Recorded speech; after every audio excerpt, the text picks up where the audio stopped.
Olá, meu povo, Deus abençoe sua vida, a paz do Senhor a todos. Vamos a mais uma mensagem da palavra do Senhor? Muito bem, só que antes eu peço para você, não esquece de colocar o seu like, não esquece de se inscrever no canal se você ainda não é inscrito e principalmente compartilhar esta mensagem com suas redes sociais.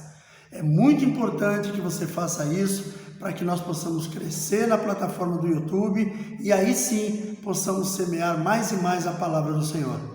Nós vamos agora para uma breve vinheta e em seguida estaremos voltando para mais uma mensagem.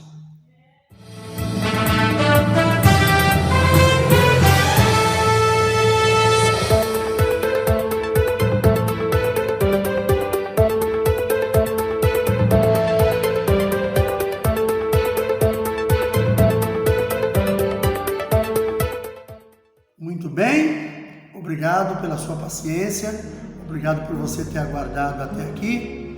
Abra comigo a tua Bíblia, se você estiver de posse dela, no livro de Gênesis, capítulo 11. Nós vamos ler a partir do verso 1 até o verso 9. Diz assim a palavra do Senhor: Ora, em toda a terra havia apenas uma linguagem e uma só maneira de falar. Sucedeu que, partindo eles do Oriente, deram uma planície na terra de Sinar e habitaram ali. E disseram uns aos outros: Vinde, façamos tijolos e queimemo-los bem. Os tijolos serviram-lhes de pedra e o betume de argamassa. Disseram: Vinde e edifiquemos para nós uma cidade e uma torre cujo tope chegue até os céus, e nos tornemos célebres nosso nome, para que não sejamos espalhados por toda a terra. Então desceu o Senhor para ver a cidade e a torre que os filhos dos homens edificavam. E o Senhor disse: Eis que o povo é um, e todos têm a mesma linguagem. Isto é apenas o começo. Agora não haverá restrição para tudo o que intentam fazer. Vinde, desçamos e confundamos ali a sua linguagem, para que um não entenda a linguagem de outro. Mais tarde, o Senhor os dispersou dali pela superfície da terra e cessaram de edificar a cidade.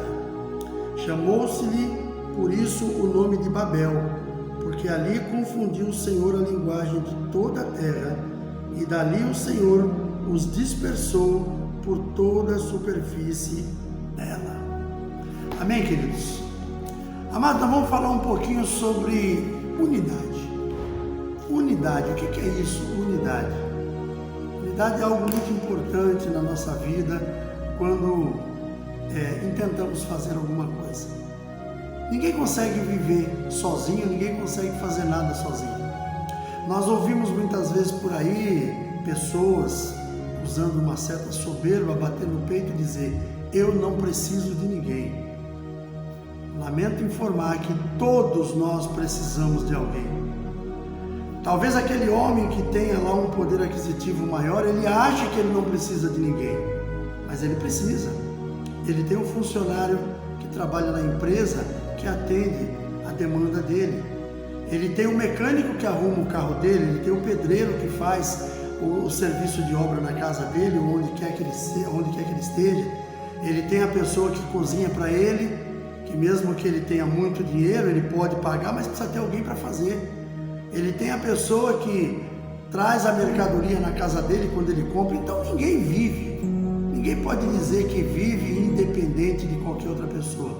Nós precisamos de outras pessoas. E uma das coisas que é muito importante quando se trata disso é quando nós falamos sobre unidade. Nós vemos, por exemplo, nesse texto que nós lemos, que Deus estava olhando aquele povo que se juntou ali na terra de Sinar, resolveram fazer uma cidade, resolveram edificar uma torre, e o próprio Deus viu que se aquele povo fosse continuar daquele jeito, com certeza chegaria um momento em que nada seria impossível para eles. Por quê? Porque a unidade ela traz isso. A unidade ela traz certos tipos de situação na nossa vida que realmente a coisa vai ficar boa para aquelas pessoas que estão vivendo em unidade. A igreja, por exemplo, nos dias de hoje, a igreja, os ministérios crescem por causa da unidade. Imagina, por exemplo, um ministério em que as pessoas querem cada um fazer do seu jeito. Não existe uma unidade, ele está fadado à derrota, está fadado a sumir. Então a unidade, ela é uma coisa muito importante na vida do ser humano. E isso não é somente da igreja, isso é em todo lugar por onde eu e você passarmos. As empresas onde nós trabalhamos, se não houver uma unidade, ela está fadada ao fracasso. Se não houver uma unidade, você imagina comigo uma coisa. O patriarca constrói alguma coisa, cria uma empresa e ele começa a crescer. Quando ele começa a crescer, ele põe naturalmente gente junto com ele para que essas pessoas possam trabalhar, e através do trabalho aquela empresa vai crescendo. Enquanto aquela empresa se mantém em unidade, a tendência dela é crescer cada vez mais. Quando aquela empresa perde isso, a tendência dela é ir à bancarrota, ela se tornar uma empresa que vai acabar falindo. Eu vi isso na empresa em que eu trabalhei 29 anos. Uma das coisas, por exemplo, que as empresas fazem e que a gente não compreende muitas vezes, as empresas normalmente são famílias. Mesmo que comecem duas pessoas, ou três ou mais, que não são da mesma família, mas eles começam a construir alguma coisa e por causa da unidade deles, aquilo ali tende a crescer. O que acontece depois com os filhos daquelas pessoas? Eles são trazidos para aquela empresa, normalmente é assim que funciona, e dentro daquela empresa eles são ensinados também sobre a unidade. Se os empresários ensinarem os seus filhos acerca da unidade, aquela empresa, a tendência dela é continuar crescendo. Porém, se aquela empresa não tiver essa preocupação, ela vai até onde aquelas pessoas que começaram estiverem ainda em condições de trabalhar, em condições de criar, de administrar, de gerir, de serem gestores daquele lugar. O dia que aquelas pessoas não estiverem mais ali, a tendência daquela empresa é acabar. Por isso que uma vez eu estive participando de uma palestra que fala sobre questões de gestão empresarial, e uma coisa que eu aprendi é que as empresas, elas existem, no que se diz a gestão, existem dois tipos. Existem empresas com herdeiros e as empresas com sucessores.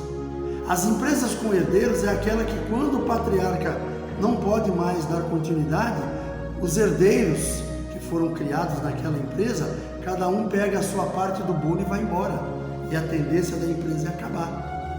As empresas que são criadas e geram sucessores, essas empresas, quando o seu patriarca não pode mais trabalhar, não tem mais condições de gerir aquela empresa, de fazer a gestão daquela empresa, o que acontece? Os seus sucessores dão continuidade e a empresa prossegue normalmente. Pode mudar algumas metodologias, porém a essência da empresa continua. Por quê?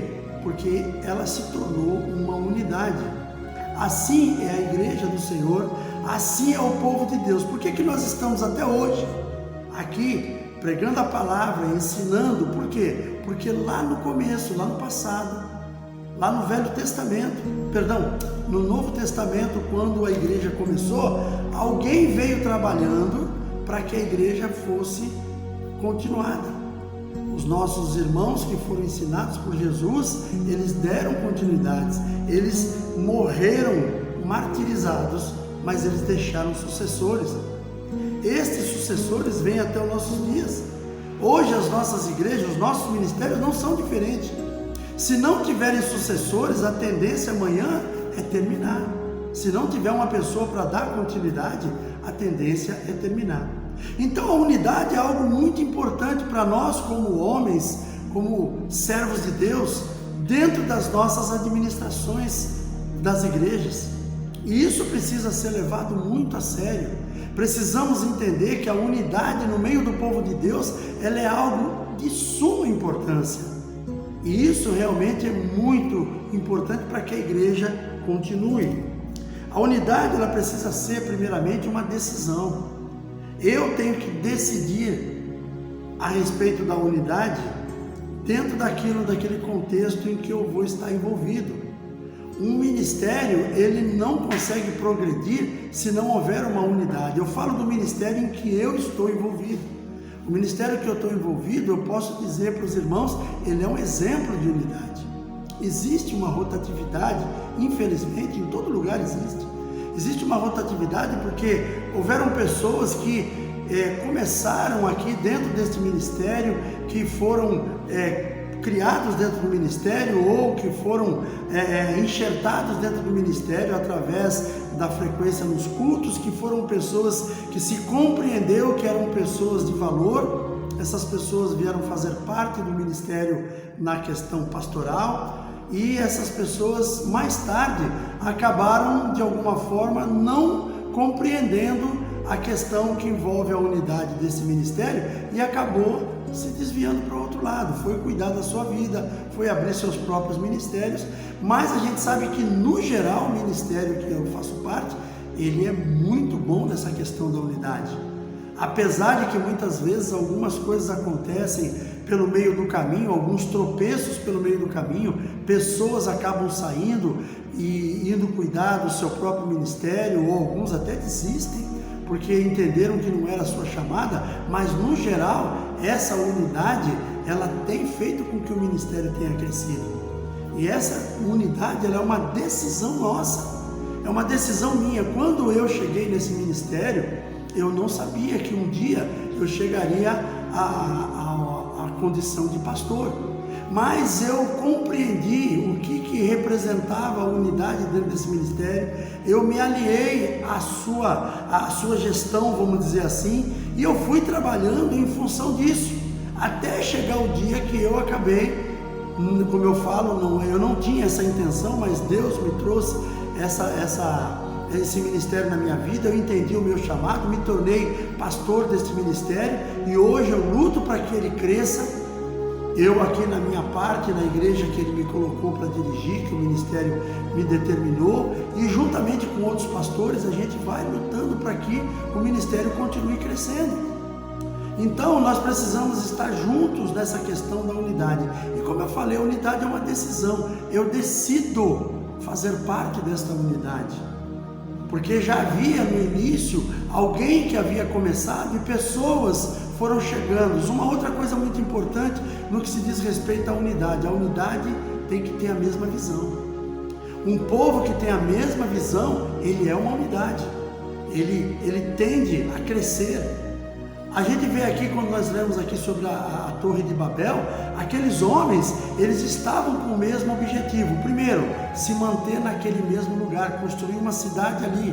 Segundo, eles começaram a construir uma torre e eles intentavam fazer os seus nomes célebres. Não foi isso que Deus mandou que o povo fizesse. O povo mandou crescer e multiplicar e encher a terra. E não seria ali parado na terra de Siná que eles iam conseguir isso. Então eles resolveram se unir naquele lugar para que não fossem dispersados. E foi isso que Deus percebeu naquelas pessoas. Lá no verso 6, quando ele diz que e o Senhor disse, eis que o povo é um e todos têm a mesma linguagem. Isto é apenas o começo. Agora não haverá restrição para tudo o que intentam fazer. Ou seja, devido à unidade que aquele povo estava criando, ia chegar um momento que ninguém ia conseguir fazer nada, conseguir fazer com que eles mudassem nada. Ou seja, ninguém ia conseguir mexer com aquele povo. Aquele povo ia se tornar forte. Por quê? Porque havia uma unidade entre eles, havia uma conjuminância, havia um ajuste entre eles e todos estavam no mesmo projeto. Todos eles estavam construindo, todos eles estavam edificando, todos eles estavam com o mesmo pensamento, estavam com a mesma decisão. Então, havia necessidade de que, como Deus havia determinado outra coisa para o povo da terra naquele começo, aquele povo deveria se dispersar. Foi onde Deus veio e confundiu a língua deles. Quando Deus trouxe aquela confusão de línguas, aquele povo já não se entendia mais. E o entendimento é algo que não pode faltar no meio de um povo que quer realmente se tornar uma unidade.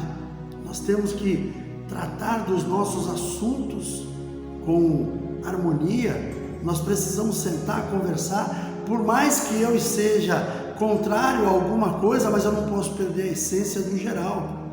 Talvez algumas coisas dentro deste ministério onde eu faço parte, eu até não concorde, mas por causa da unidade, eu me envolvo. E assim é uma unidade no meio de um povo. Para que haja unidade, os fins precisam ser os mesmos.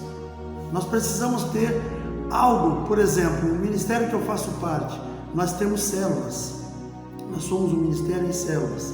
Se de repente uma pessoa que vem fazer parte desse ministério, ele não concorda com a metodologia da célula, que ele não concorda que célula seja algo necessário, como é que ele pode fazer parte disso?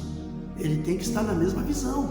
Nós participamos da mesma visão. Por que uma família, ela cresce, ela se desenvolve? É por causa da mesma visão, que vem de um, que no caso seria o patriarca juntamente com sua esposa, e eles vão passando essa visão para os filhos, e esses vão passando a outros que vão chegando na família, e essa família se torna uma unidade. Assim é também a igreja. A igreja não é uma coisa diferente de uma família. Nós não moramos na mesma casa, mas nós amamos o mesmo Deus, somos obedientes à mesma doutrina, somos seguidores dos mesmos mandamentos. Então tudo isso precisa ser muito bem estabelecido e é uma unidade. Outra situação, comunidade, nós somos capazes de realizar qualquer coisa, como eu li aqui no verso 6. O próprio Deus percebeu que aquele povo, por causa da unidade que estava entre eles, ninguém conseguiria fazer mais nada.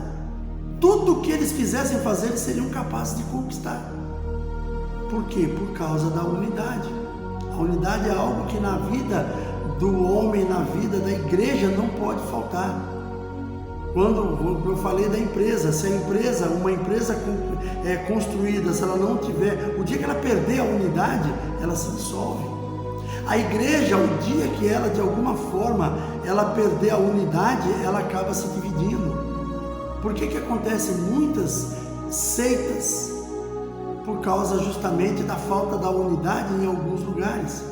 Às vezes um grupo de pessoas que não fazem parte da unidade daquele ministério, eles começam a criar seus próprios métodos, eles começam a criar as suas próprias doutrinas, e aí o que eles fazem? Eles acabam tirando pessoas daquele lugar, porque eles convencem aquelas pessoas de que o resto do ministério está todo errado. Apenas eles estão certos. São os grupos heréticos que são criados dentro das igrejas, dentro dos ministérios, e acabam tirando pessoas dali.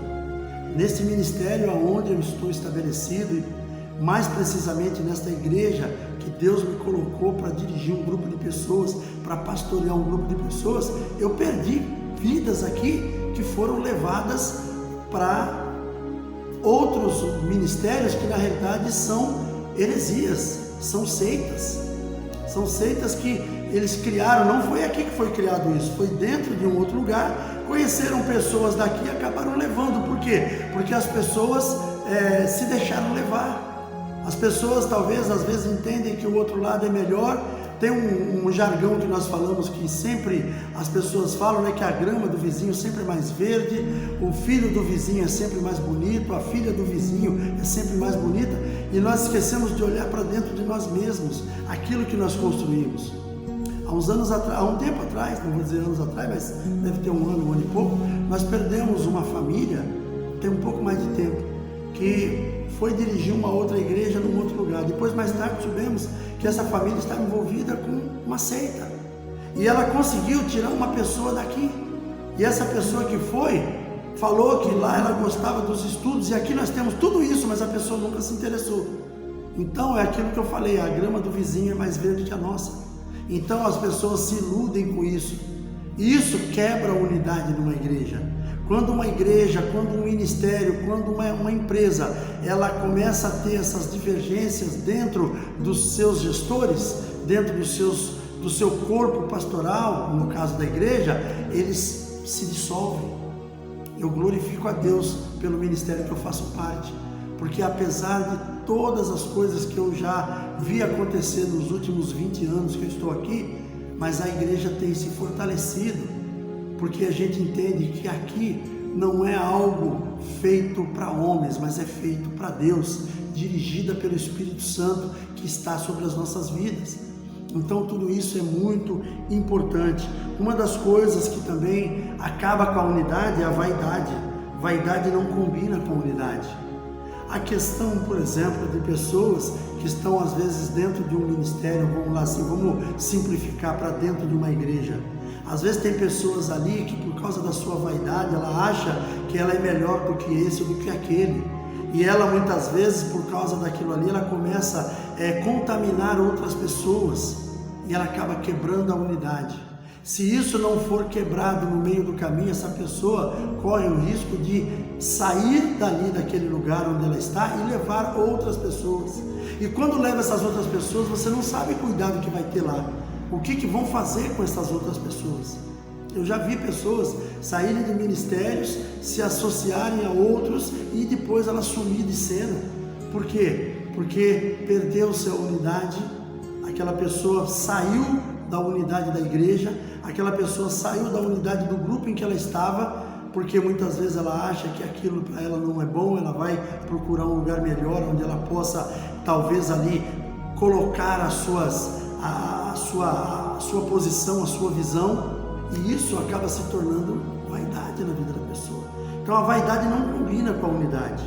Você sabe aquele caso, vocês já viram aqueles casos de pessoas que você fala, poxa, o cidadão pertencia a um grande ministério, você vê potencial naquela pessoa, de repente aquela pessoa, ela acaba abrindo o próprio ministério e fica ali travado, não consegue se expandir, a coisa está sempre pequena. Por que acontece isso? Porque aquela pessoa permitiu que a vaidade tomasse conta do seu coração. Ela se achou muitas vezes que dentro daquela unidade ela nunca vai conseguir ser nada, eu sou melhor do que tudo isso, e essa pessoa acaba, é um caso, não estou dizendo que são todos, mas é um caso que a pessoa acaba fazendo isso. Por quê? Porque a vaidade não combina. A vaidade não combina com o crescimento. A vaidade não combina com a unidade. A unidade ela tem que ser uma coisa, na igreja, principalmente, ela tem que ser santa, sabe? Nós temos que estar todos, por mais que eu seja diferente dos meus irmãos, mas eu preciso estar focado com eles na mesma direção. O apóstolo Paulo, ele fala muito disso com o seu filho na fé, Timóteo, quando ele ensina o pastor Timóteo como ele deve proceder, como ele deve caminhar, andar com pessoas que tenham a mesma visão, andar com pessoas que sejam investidas na justiça de Deus, sabe? Olhar muito bem as pessoas que andam junto, andar com pessoas que possam ser realmente pessoas valorosas, pessoas que vão para frente, pessoas que incentivam o crescimento. Porque se nós andarmos com pessoas que vê tudo de uma forma trágica, nós corremos o risco de, daqui a pouco também, a gente se tornar igual a ele. O ser humano, ele é adaptável, ele se adapta muito fácil ao meio em que ele vive. Então, se naquele meio que ele vive, se ele não absorver aquilo que é a visão daquele local, que é a visão daquele ministério, que é a visão daquela empresa, a visão de gestão ou de administração, não sei como você quer chamar, esta pessoa, ela corre o risco de ela querer colocar a sua própria visão naquele lugar, onde vão se criar as divisões, e isso não é bom. A unidade, ela tem que estar presente na minha e na sua vida. E para a gente encerrar, a nossa unidade como cristão precisa vir da presença do Espírito Santo em nós. Aí eu trago apenas uma definição para a gente poder entender. Naquele tempo, pela desobediência do povo, porque Deus havia determinado que o povo deveria crescer e se multiplicar, aquele povo criou-se ali uma unidade entre eles e eles resolveram desobedecer a Deus, ficar naquele lugar, construir aquela torre para transformar os seus nomes célebres e alcançar o céu. Eles queriam alcançar o céu pela sua própria força. Só que Quando você vê, naquele tempo, o Espírito Santo de Deus, ele acabou ficando restrito somente a reis, profetas, até que chegou o Novo Testamento, quando veio Jesus. Quando nós vemos lá no livro de Atos dos Apóstolos, quando o Espírito Santo desce sobre aquele povo, aquelas pessoas que estavam aguardando ali no cenáculo, que era uma determinação do nosso Senhor, obediência, e aí aquele povo todo foi batizado com o Espírito Santo. Aí quando o Espírito Santo veio, falando em línguas estranhas, ele se compreendiu na sua própria língua, como a palavra diz. Ou seja, Deus ali, através do Espírito Santo, trouxe uma unidade, e esta unidade tem que estar presente nas nossas vidas. Hoje nós não temos desculpa para criar coisas diferentes, não. A nossa unidade vem do Espírito Santo de Deus em nós. Que nós possamos seguir em frente fazendo desta forma, entendendo que esse é o caminho que Deus determinou para mim e para você. Muito obrigado, querido, por você estar comigo até agora. Eu queria estar orando com você e depois nós estaremos fazendo as últimas considerações. Feche seus olhos. Pai amado, em nome de Jesus, quero te louvar neste dia. Muito obrigado, Pai. Obrigado pela tua presença em nossas vidas, pelo teu Espírito Santo que traz unidade em nós. Que nós possamos continuar caminhando, fazendo a tua vontade. Que em todo tempo sejam alvas as nossas vestes, nunca falte sobre nós o óleo do teu Espírito. Derrama sobre nós a tua santa presença, Pai. Manifesta o teu poder em nossas vidas, que sejamos como igreja, como família, sejamos uma unidade e que possamos levar esta unidade diante das pessoas, mostrando que só há um caminho e o caminho é o Senhor. Que a tua paz e o teu poder se derrame sobre nós, que tudo na nossa vida, Senhor, seja para a glória do teu nome. Te louvo nesta tarde e te agradeço em nome de Jesus. Amém. Glória a Deus. Obrigado, meu querido, minha querida, por você estar comigo até agora. Um forte abraço, um grande beijo no coração e até o próximo vídeo, querendo Deus.